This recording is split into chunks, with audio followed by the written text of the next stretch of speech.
literally grown up in this church. I have been with this church for almost more than 20 years. And every time I have grown up spiritually in this church. So there are times for the last few years, whenever I have sat there and looked here, God had given me a picture that one day I would be standing here.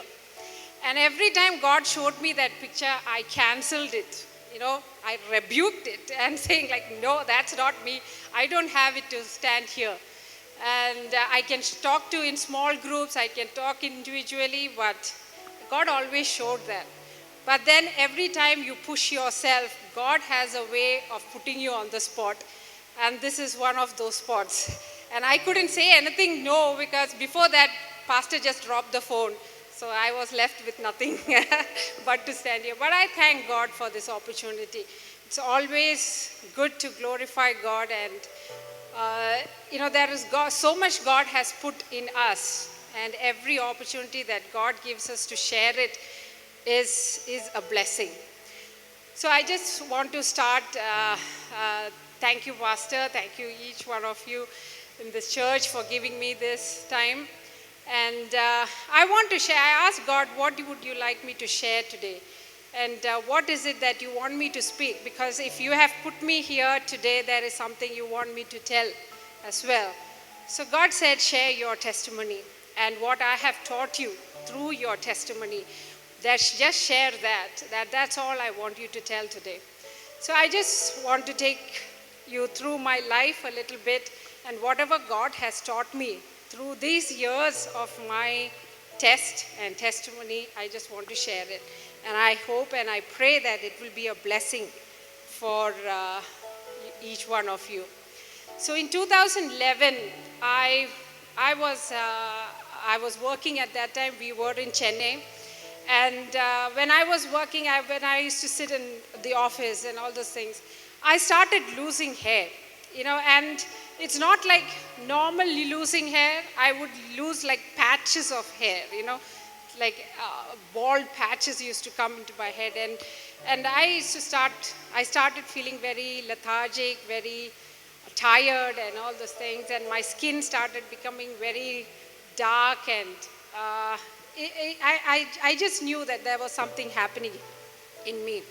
So I came to Trivandrum to see a dermatologist, and he asked me to go and check for a condition called SLE. It is called lupus, and it is an autoimmune disease where your body starts attacking itself, and your body, your immunity system thinks that your organs, each of your body is an alien, and it starts attacking you. So you never know which organ it is going to attack at what time. So for me, it started with my skin. And the doctor referred me to some good doctors here, one of the most very good doctors here. And I went and saw him, and he said, let's just ignore this for the time being. It's just the time being, you don't have any other symptoms. Maybe this is thyroid. This is not a big deal, and just ignore it for the time being. And I realized today why God closed the eyes of really top good doctors from taking me through that process of knowing that I have something in me. I had that autoimmune disease. Because I knew if I had come to know that I had SLE at that time, I was not prepared for it. And today I have read when the Israelites were taken out from Egypt, God took them through the long way than the short way, because he knew they were not prepared to face the enemies.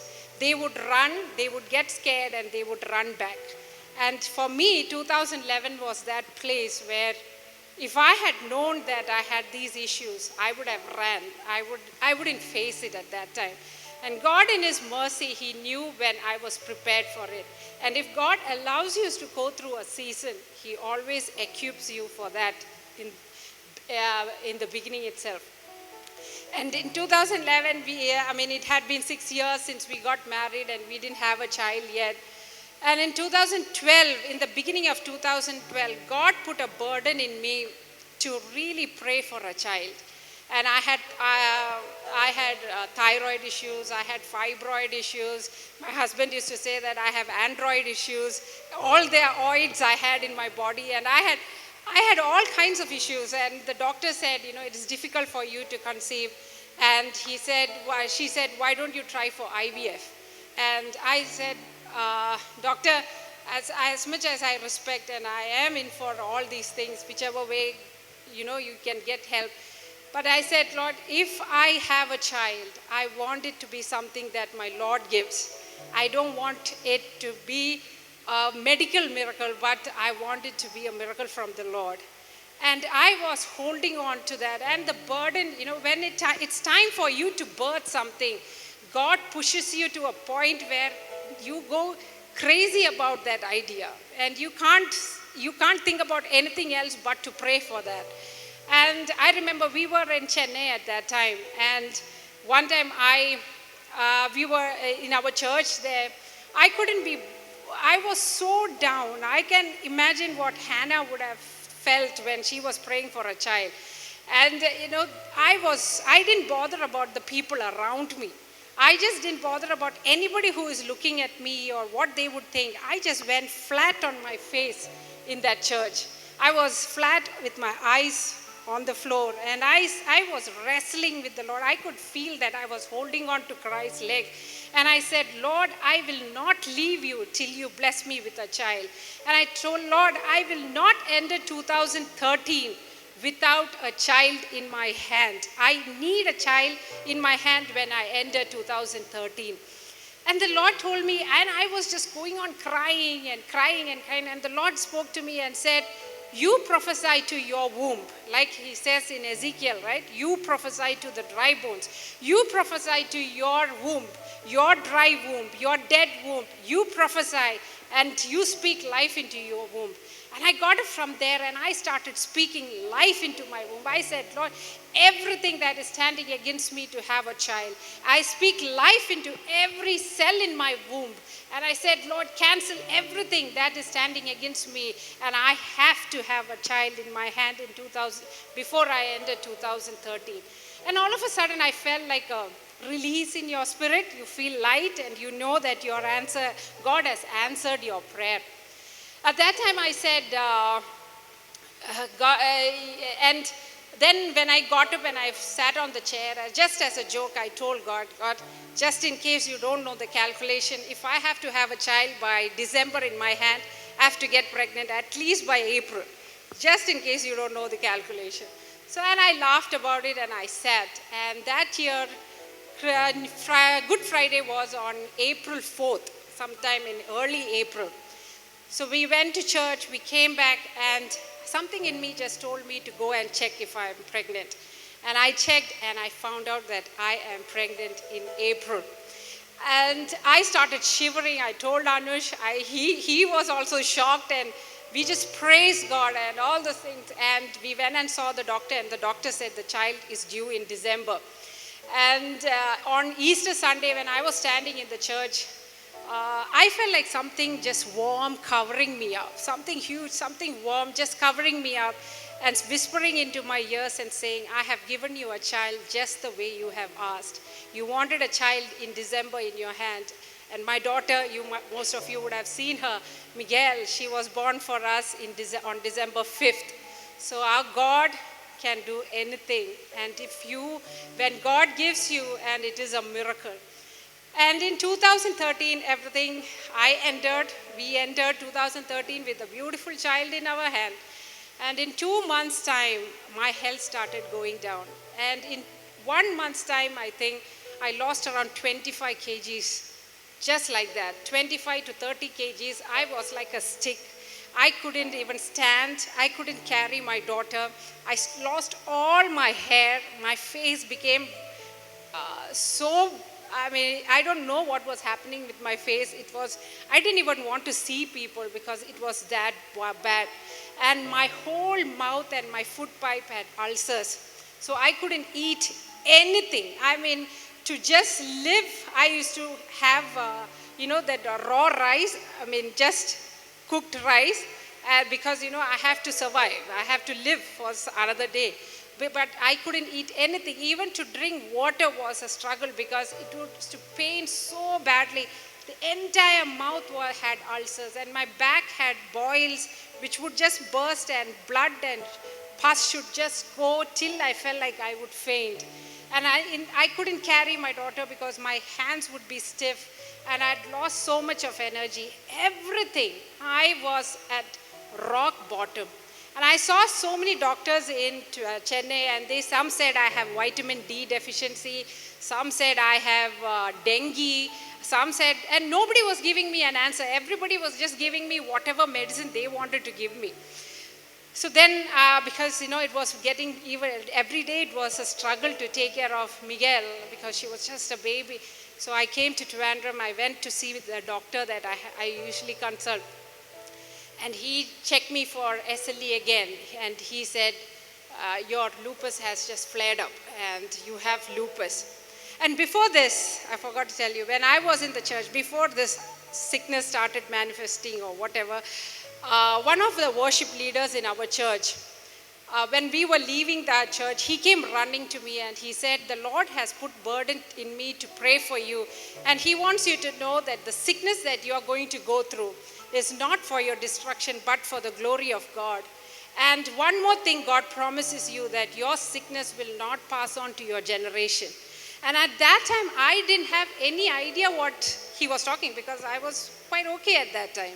And I was like, what is this guy? Is my thyroid such a big deal that, he is making a... Then I didn't understand, but then I took it.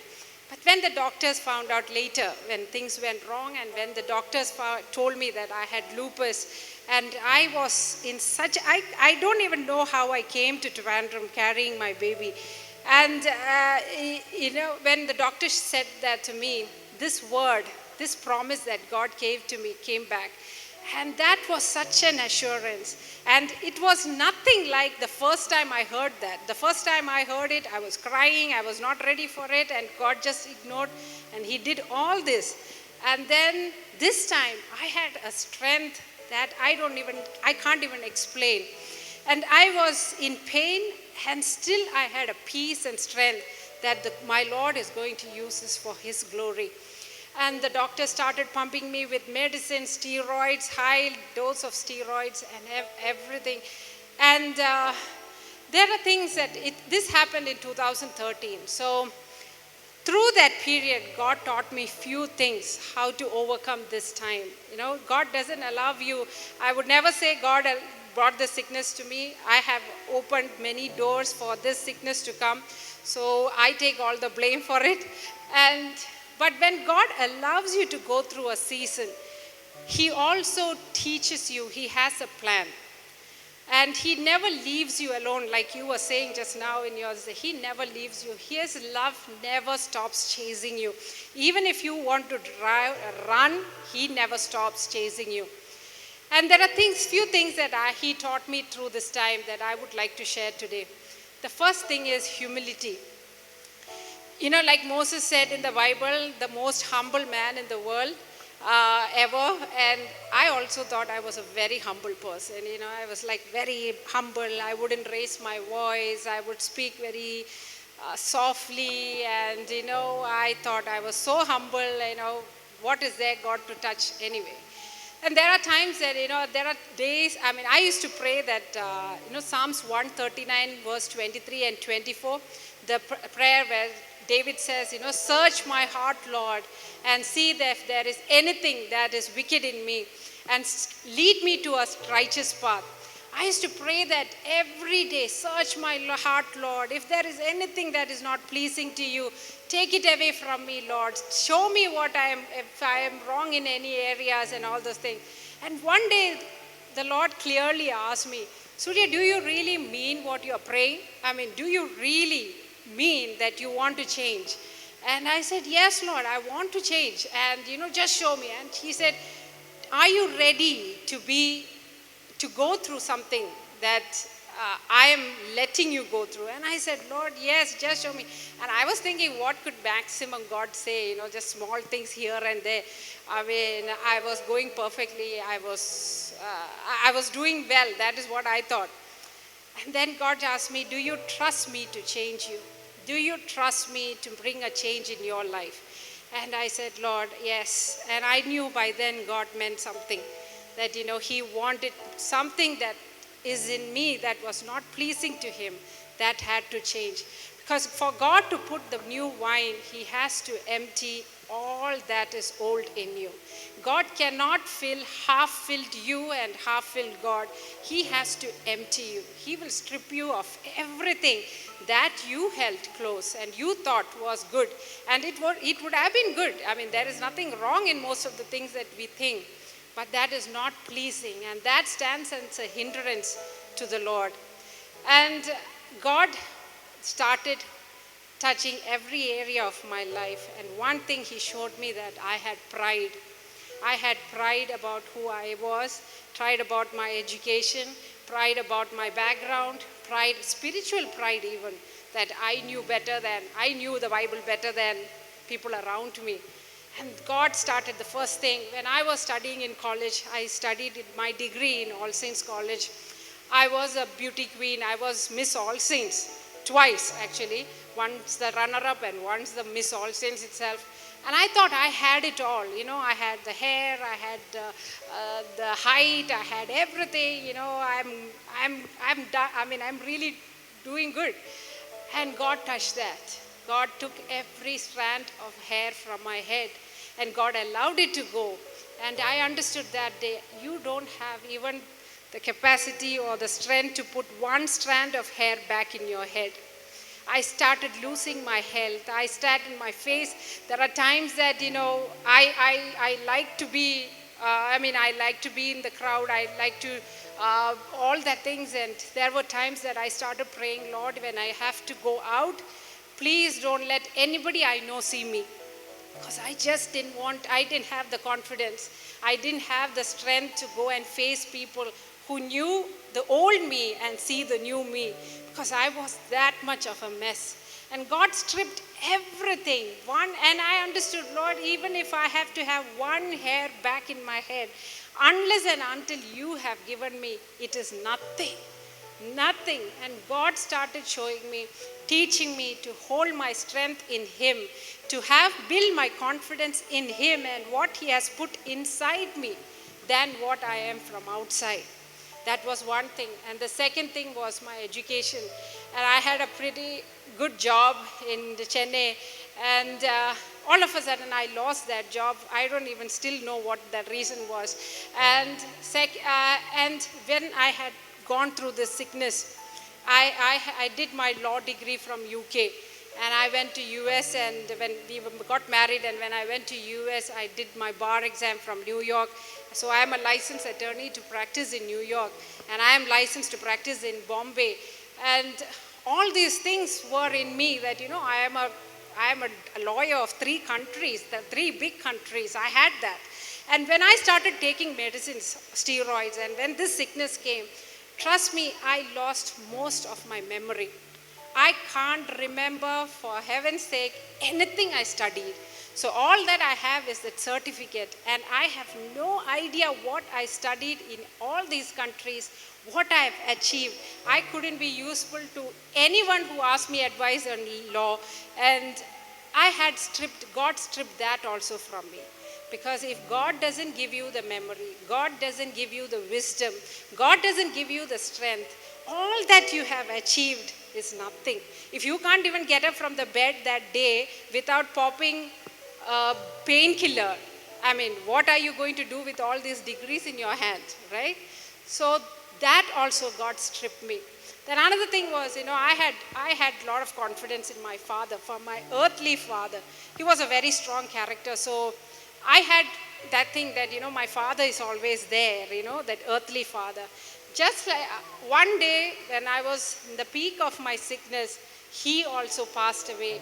For just like that, one day he just passed away. I get up in the morning just to know that he has gone. And God stripped everything that I had put my confidence in from me. He emptied me so much so that he could start pouring into me. He humbled me. And I started trusting God to humble me, to discipline me. I understood that the Lord is taking me through a discipline. So once He started taking away everything, the next thing God taught me is to obey. So Bible says, right, to obedience is better than sacrifice. I could come and sit here every Sunday. I could worship. I could do everything. But there are things that God has put inside you that God wants you to give up. So God started showing me things, places where He wanted me to show obedience to Him. And I said, Lord, so many things were happening, and I was one of the funniest thing I would say, one time I was sitting down to pray. I was on my floor and I was kneeling down and I prayed, and God said, I want you to remove Netflix from your phone.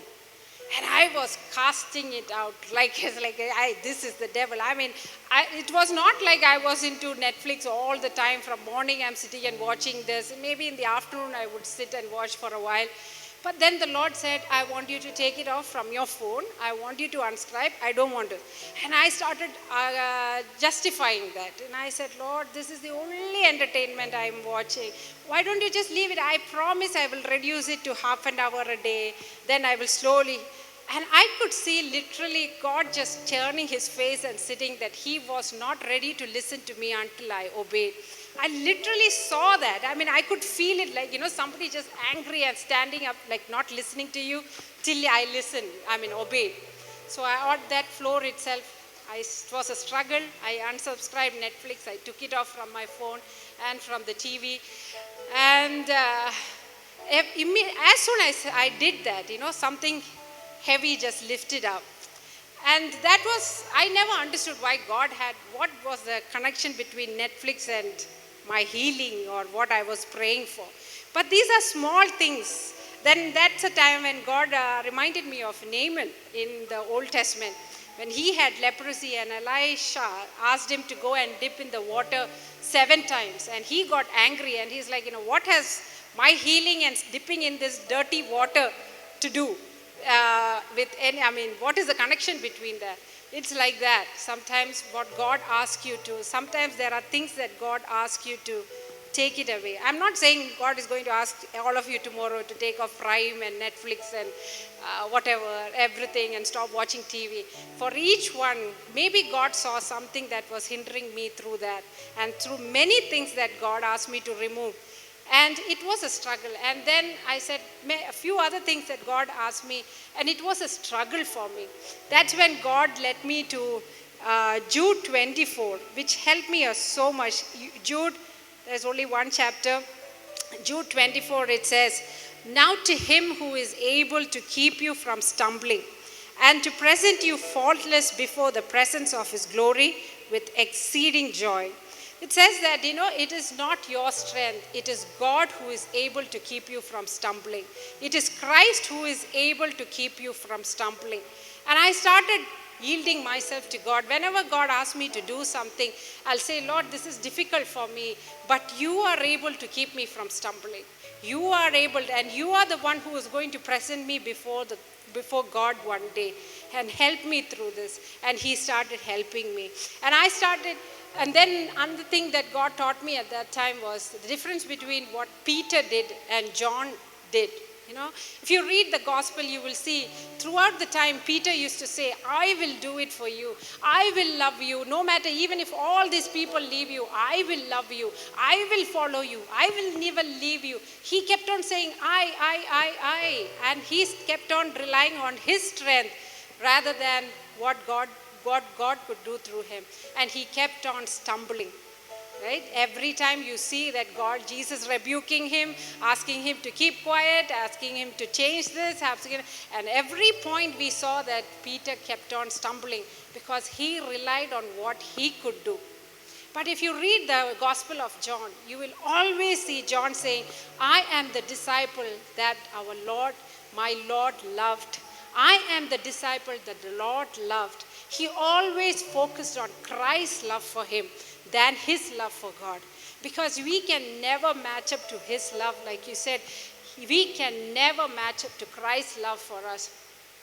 And then I said, Lord, I'm just the more I focused on Christ, the more focused on what Christ has done for me, how much He has loved me, the more it became easy to just obey what He was doing. Because everything I had to give up, I understood that God had a reason. God was doing something beautiful, and what He was doing in me was more powerful or more beautiful than what I was holding on to. So it became easier every time to obey. And just like that, I'm encouraging you also.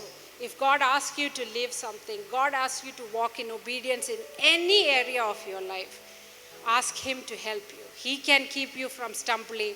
He can keep you and help you, give you the wisdom to walk through it. And the last thing that God taught me, and this is something that changed my entire life, and this is something that was a eureka moment in my life, So I have read New Testament quite a few times, and this one particular time when I was reading Colossians 2, verse 14, I'll just read it to you. Colossians chapter 2, verse 14 and 15. Having cancelled and blotted out and wiped away the handwriting of the note with its legal degrees and demands, which was in force and stood against us. This note with its regulations, decrees, and demands, He set aside and cleared completely out of our way by nailing it to the cross. God disarmed the principalities and powers that were ranged against us and made bold display and public example of them in triumphing over them in Him and in it the cross. This, when I heard that, Christ, because maybe I am a lawyer, this made a lot of sense to me. Every legal handwriting. Just imagine going to the judge, say you have done something really bad and you are supposed to pay a big penalty, maybe even life imprisonment or capital punishment or something, and you are living your life thinking, okay, my day is coming where I have to pay the penalty, and you go and stand before the judge and he says, you are free because somebody else took your penalty. He paid it all. He took it all and He has nailed it. This verse says, Christ nailed every legal handwriting that was against you. That just shook me. This knowledge, this revelation, that every legal handwriting that was standing against me, from my healing, from my breakthrough, from my overcoming this situation, Christ has already paid that. Christ has already nailed it on the cross. And I do not have to live one more day, one more second, knowing that I have to live my life paying for it. Because the devil always condemns you, The devil always puts in you, every time your sick health goes little down or you feel empty in any other area, and the devil always you have to go through this because of all the mistakes that you have done. He keeps you, he lies to you, he deceives you, telling that you have to pay the price. You have to, yes, we have consequences for the choices that we make, but we cannot live our entire life, do anything with our entire life to pay for the sins that we have done. But Christ, He says, everything, Surya, that was standing against you, every legal document that was against you from Him having your healing, I have nailed it to the cross. You just have to believe that. You have to accept it with every cell in your body. He has made a public spectacle of everything that is against you. And I just held on to that word. That was my Rhema word. That was my breakthrough word. I started praying with that word. Every time the devil would try to lie to me and convince me that, no, you have to go through this. These are the consequences of things you have done. And fear or whatever it was coming, I would just direct everything to the Lord. And I said, Lord, I can't do anything to change what I have done. But I know what you have done for me. You have already seen all this. When you came into this world, you took all those extra beating on your body. And you went that extra mile. He could have just come and He lived a good life and died normally, and also still we would have salvation. But Christ went through that extra. Christ went through that extra beating, extra stripes, extra humiliation, everything with my name in his heart, with me in his heart, with each one of us in his heart. He had that, and he was willing to pay the price. And we, without acknowledging, it is actually a sad thing when we Christians, we don't understand, we don't receive the depth of what Christ has done for us on that cross, and we still keep on dragging our life without realizing it. And I said, Lord, forgive me. All these days, I know I have always prayed, by his stripes I am healed. Christ can heal me. God can do miracles. He has done in the past. He will do it. But I wasn't believing it for myself with everything that I had in me.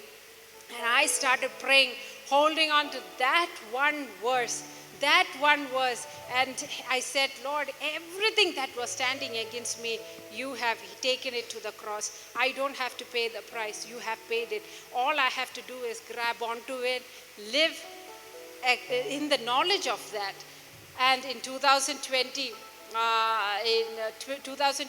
in May, something told me I had prayed. I had a slight flare-up just before that. And I knew 2020 I was turning 40.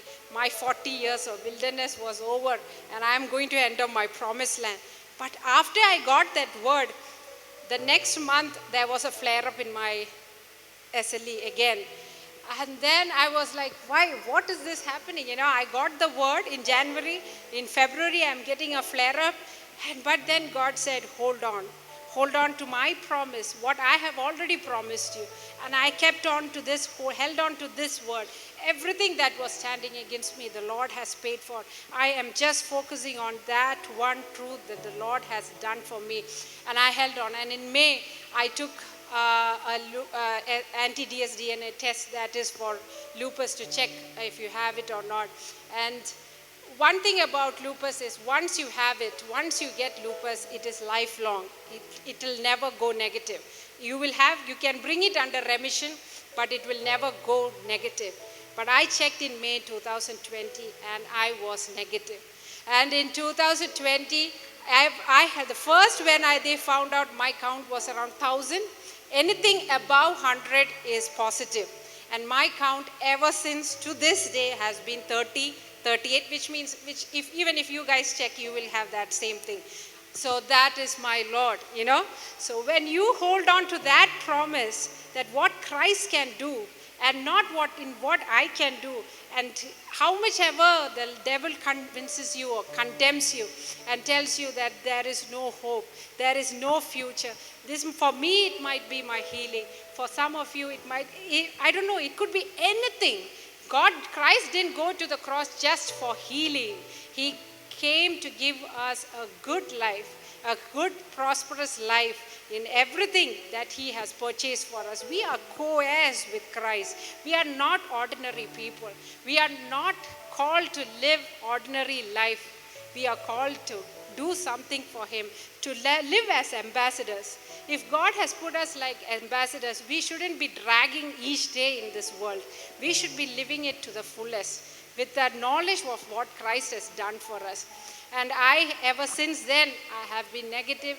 I have lived, and the same thing I have to tell you. Today, it might be healing that you are looking for. It might be a breakthrough in your marriage. It might be a breakthrough in your studies, your future, your job, in your finances. No matter what, he has already paid it.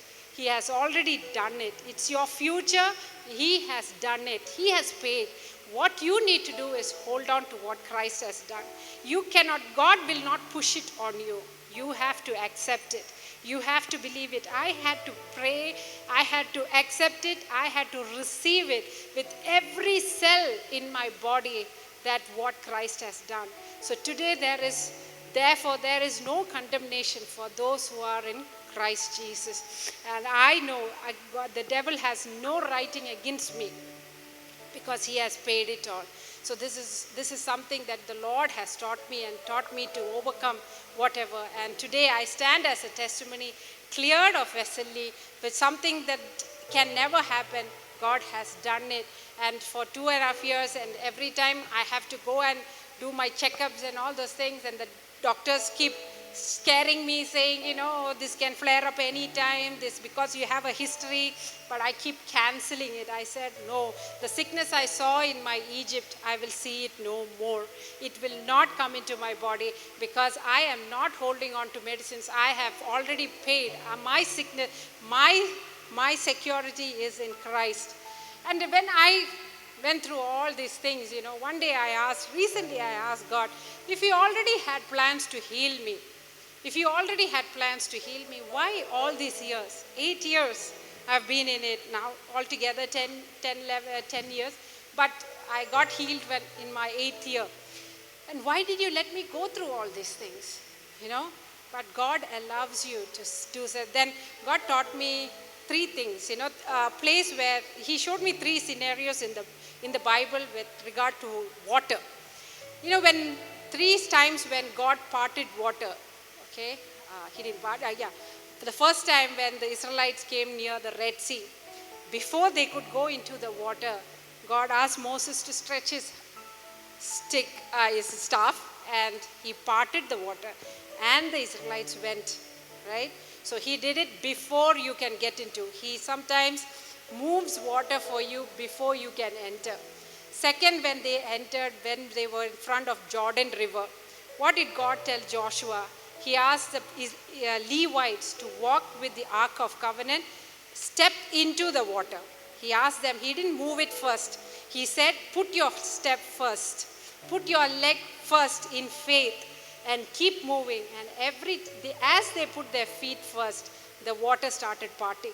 Sometimes God will ask you to put your feet first.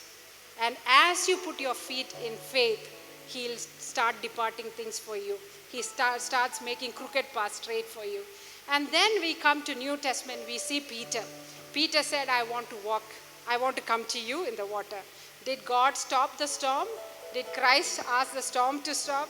Did Christ depart the water? No. He asked Peter to walk over the water, focused on Christ, right? He didn't part the water. He asked him to overcome. He asked him to walk over the water. So sometimes God will not part the water for you.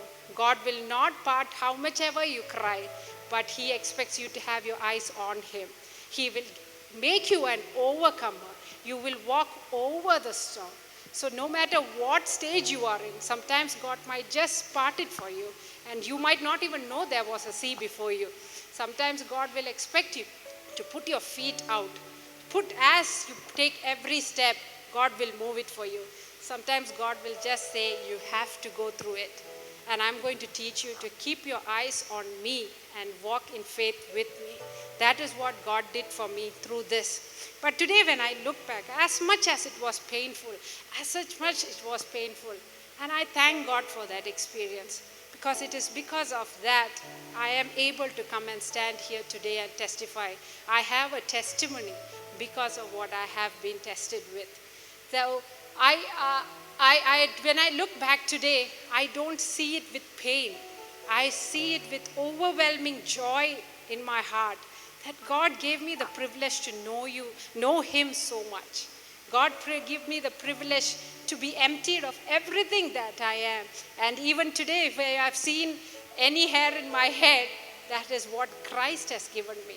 I do not boast in it. I don't stand by it. If He has given me, tomorrow He can take it also. But I stand every step, every day, waking up with the knowledge that He has brought us this far. He has made you to walk over the sea, and He has never left you. Just keep His eyes on you. So just trust God to humble you. Walk in obedience. Any area of your life, if God is asking you to walk in obedience, do it. Trust me, do it. It might be something that you have built up for years. You don't want to give up. But trust me, God has something beautiful beyond that. And realize whatever, you don't have to live your life paying the penalty. Christ has already done it. How much ever you work, you will not be able to do it. You can't pay your penalty because it is too deep, too much for you to. But Christ knew that. He has already done it. Accept it with everything that is in you and just walk, knowing that even if it is to walk with the dry land, or to walk with taking your step, or to walk over the water, Christ is always. His love never stops. He never leaves you. He never forsakes you. Just trust and let him do what he wants to do with your life. I hope you guys were blessed with that. Thank you. Thank you, Pastor.